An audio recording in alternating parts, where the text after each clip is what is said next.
Hey everyone, welcome back.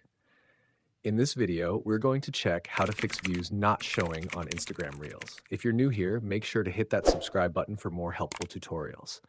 Now let me walk you through the simple steps to fix this issue. Step 1. Go to the App Store or Play Store and update your Instagram app to the latest version. Open Instagram and go to your profile. Tap Professional Dashboard.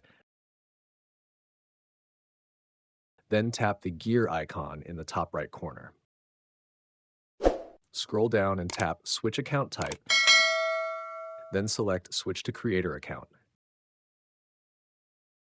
Finally, tap Switch again to confirm.